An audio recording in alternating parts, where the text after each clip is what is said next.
Dear friends, കഴിഞ്ഞ വീഡിയോയിൽ നമ്മൾ ഇൻ്റർഗ്രൂപ്പ് സെപ്പറേഷൻ ഓഫ് കാറ്റയോൺസ് ഡിസ്കസ് ചെയ്തിരുന്നു. അതിന് നമുക്കിനി ഇൻ്റർഗ്രൂപ്പ് സെപ്പറേഷൻ ടേബിൾ എങ്ങനെയാണ് എഴുതേണ്ടതെന്ന് മനസ്സിലാക്കാനുണ്ട്. അതിന് മുമ്പായിട്ട്, അതായത് ഇൻ്റർഗ്രൂപ്പ് സെപ്പറേഷനിൽ ലാസ്റ്റ് വരുന്നത് ഗ്രൂപ്പ് 6 ആണ്. അപ്പോൾ ഗ്രൂപ്പ് 6ൻ്റെ അനാലിസിസ് മനസ്സിലാക്കിയതിന് ശേഷം നമുക്ക് ഇൻ്റർഗ്രൂപ്പ് സെപ്പറേഷൻ ടേബിൾ ഡിസ്കസ് ചെയ്യാം. അപ്പോൾ ഗ്രൂപ്പ് 6 എന്ന് പറയുന്നത് എങ്ങനെയാണ്? 5th ഗ്രൂപ്പ്, അതായത് 5ാമത്തെ ഗ്രൂപ്പ് വരെ നമ്മൾ ടെസ്റ്റ് ചെയ്തിട്ട് 5ാമത്തെ ഗ്രൂപ്പിൽ പ്രസിപ്പിറ്റേറ്റ് ഉണ്ടായാലും ഇല്ലെങ്കിലും അത് കഴിഞ്ഞതിന് ശേഷം കിട്ടുന്ന ക്ലിയർ ഫിൽട്രേറ്റ്. ഇപ്പോൾ 5th ഗ്രൂപ്പിൽ റെസിഡ്യൂ ഉണ്ട്. ഓരോ ഗ്രൂപ്പ് നമ്മൾ ചെയ്യുമ്പം ഗ്രൂപ്പിൽ റെസിഡ്യൂ കിട്ടുവാണെങ്കിൽ ആ റെസിഡ്യൂവിനെ സെപ്പറേറ്റ് ചെയ്യുക. അത് കഴിഞ്ഞിട്ട് പ്രസിപ്പിറ്റേഷൻ കംപ്ലീറ്റ് ആയോ എന്ന് നോക്കാനായിട്ട് ആ ഗ്രൂപ്പ് റിയേജൻറ്റ് തന്നെ ഡ്രോപ്പ് വൈസ് ആഡ് ചെയ്ത് പ്രസിപ്പിറ്റേറ്റ് കിട്ടാത്ത സ്റ്റേജ് വരെ റിപ്പീറ്റ് ചെയ്യുക. പ്രസിപ്പിറ്റേറ്റ് കിട്ടുകയാണെങ്കിൽ വീണ്ടും അത് ഫിൽട്ടർ ചെയ്ത് മാറ്റി വീണ്ടും ആഡ് ചെയ്യുക. അങ്ങനെ ലാസ്റ്റ് നമ്മൾ പർട്ടിക്കുലർ ഗ്രൂപ്പ് റിയേജൻറ്റ് ആഡ് ചെയ്യുമ്പം ഒരു ഡ്രോപ്പ് ആഡ് ചെയ്താൽ സൊല്യൂഷനകത്ത് യാതൊരു വ്യത്യാസവും ഇല്ല എങ്കിൽ ആ പർട്ടിക്കുലർ ഗ്രൂപ്പിനെ നമ്മൾ കംപ്ലീറ്റ് പ്രസിപ്പിറ്റേറ്റ് ഔട്ട് ചെയ്തെന്നാണ് മനസ്സിലാക്കേണ്ടത്. അങ്ങനെ ക്ലിയറായി വരുന്ന ഫിൽട്രേറ്റാണ് അടുത്ത ഗ്രൂപ്പിലേക്ക് നമ്മൾ പാസ് ചെയ്യുന്നത്. അങ്ങനെ നിങ്ങൾ 5th ഗ്രൂപ്പ് റെസിഡ്യൂ ഉണ്ടെങ്കിലും ഇല്ലെങ്കിലും അതിനെ കംപ്ലീറ്റ് മാറ്റിയതിന് ശേഷം കിട്ടുന്ന ഫിൽട്രേറ്റിനെയാണ് നമ്മൾ 5th ഗ്രൂപ്പ് ഫിൽട്രേറ്റ് അല്ലെങ്കിൽ 5th ഗ്രൂപ്പ് സെൻട്രിഫ്യൂഗേറ്റ് എന്ന് പറയുന്നത്. സെൻട്രിഫ്യൂഗ് പമ്പ് വെച്ചാണ് നിങ്ങൾ സെപ്പറേഷൻ ചെയ്യുന്നതെങ്കിൽ സെൻട്രിഫ്യൂഗേറ്റ് എന്ന് പറയും. അതല്ലെങ്കിൽ ഫിൽട്ടർ ചെയ്താണ് മാറ്റുന്നതെങ്കിൽ ഫിൽട്രേറ്റ് എന്ന് പറയും. ആ ഒരു വ്യത്യാസമേ ഉള്ളൂ. അപ്പോൾ നമുക്ക് ഈ ഗ്രൂപ്പ് 6 അനാലിസിസിന് ശ്രദ്ധിക്കേണ്ട ഒരു കാര്യം എന്ന് വെച്ചാൽ അവിടെ ഒരു പർട്ടിക്കുലർ ഗ്രൂപ്പ് റിയേജൻ്റ് ഇല്ല. അതുപോലെ തന്നെ ഓരോ അയോൺസിനും നമുക്ക് സെപ്പറേറ്റ് ടെസ്റ്റ് ചെയ്ത് തന്നെ കണ്ടുപിടിക്കണം.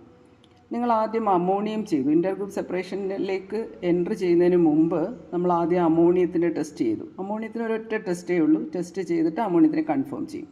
അത് കഴിഞ്ഞ് ഇൻ്റർഗ്രൂപ്പ് സെപ്പറേഷൻ്റെ പ്രൊസീജിയർ ഫോളോ ചെയ്തിട്ട് ലാസ്റ്റ് 5th ഗ്രൂപ്പ് വരെ ടെസ്റ്റ് ചെയ്തതിന് ശേഷം വരുന്ന ഫിൽട്രേറ്റിനെ നമുക്ക് 6th ഗ്രൂപ്പിലേക്കാണ് അനലൈസ് ചെയ്യേണ്ടത്. അപ്പോൾ 6th ഗ്രൂപ്പിൽ മെഗ്നീഷ്യം, സോഡിയം, പൊട്ടാസ്യം ഇത് 3 അയോൺസിനെ 6th ഗ്രൂപ്പിലാണ് ഉൾപ്പെടുത്തിയിട്ടുള്ളത്. പക്ഷേ നമുക്ക് ഇവിടെ മെഗ്നീഷ്യം മാത്രം ഡിസ്കസ് ചെയ്താൽ മതി.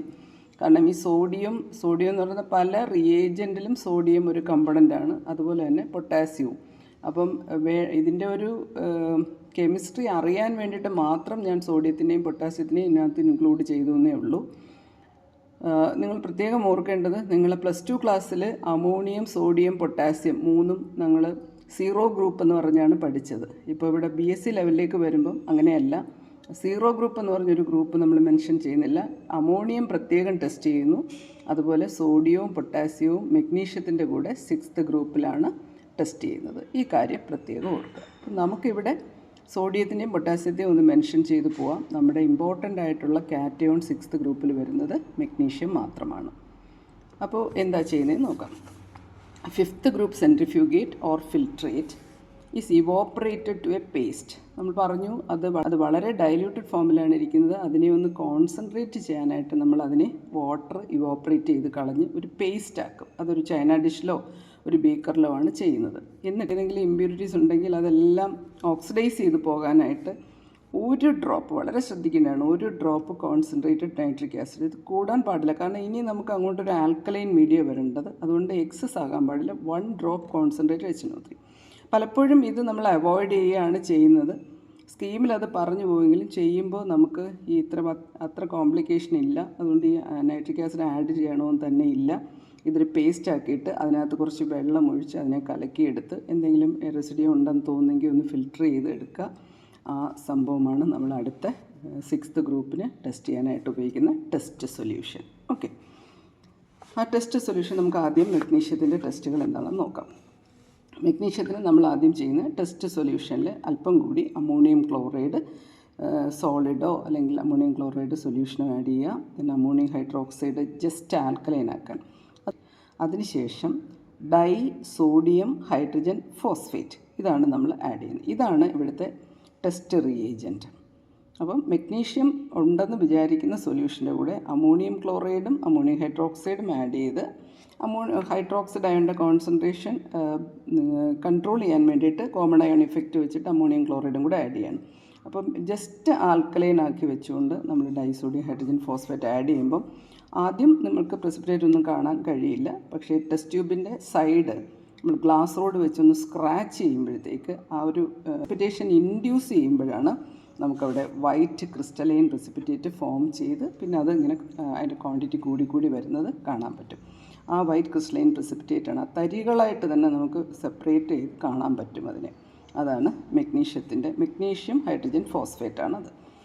ദെൻ നമുക്ക് ആഷ് ടെസ്റ്റാണ്. അത് ഈ കിട്ടുന്ന പ്രസിപ്പിറ്റേറ്റ് എടുത്താൽ മതി. ഇവിടെ കിട്ടുന്ന പ്രസിപ്പിറ്റേറ്റ് അതിൻ്റെ ലിക്വിഡ് ഒന്ന് മാറ്റിയതിന് ശേഷം ആ പ്രസിപ്പിറ്റേറ്റ് എടുത്ത് അതിലേക്ക് 1 or 2 drops കോൺസെൻട്രേറ്റഡ് HNO3 ഒരു 3 drops കൊബാൾട്ട് നൈട്രേറ്റ് മിനിമമാണ്. കാരണം ഇവിടെയൊക്കെ മിനിമം ക്വാണ്ടിറ്റി എടുത്തില്ലെങ്കിൽ എന്ത് പറ്റുമെന്ന് വെച്ചാൽ ഇത് വളരെ ഡൈല്യൂട്ട് ആകുമ്പോൾ നമുക്ക് ടെസ്റ്റ് ചെയ്യാനുള്ള മെഗ്നീഷ്യത്തിൻ്റെ അളവ് വളരെ കുറവായിരിക്കും.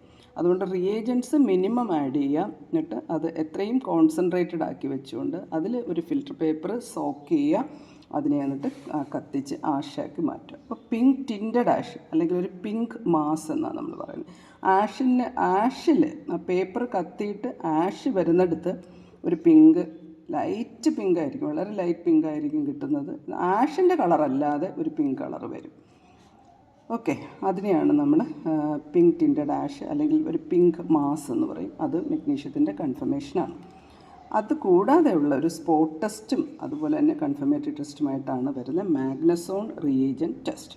അതിന് നമ്മൾ ഈ മെഗ്നീഷ്യം ടെസ്റ്റ് സൊല്യൂഷൻ ആ ഇവോപ്പറേറ്റ് ചെയ്ത് വെച്ചിരിക്കുന്ന സൊല്യൂഷൻ ഉണ്ടല്ലോ, അതിൻ്റെ ഒരു തേർഡ് പോർഷനുണ്ട്. ആ പോർഷനകത്ത് 3 drops സോഡിയം ഹൈഡ്രോക്സൈഡ് ആഡ് ചെയ്യുന്നു, 2 drops മാഗ്നസോൺ റിയേജൻ. ഇത് ഡ്രോപ്സ് എന്ന് പറയുന്നത് വളരെ ശ്രദ്ധിച്ച് മിനിമം ക്വാണ്ടിറ്റി സ്പോട്ട് ടെസ്റ്റുകളാണ്, ഡ്രോപ്പ് വൈസ് ആഡ് ചെയ്യുന്ന ടെസ്റ്റുകളാണ്.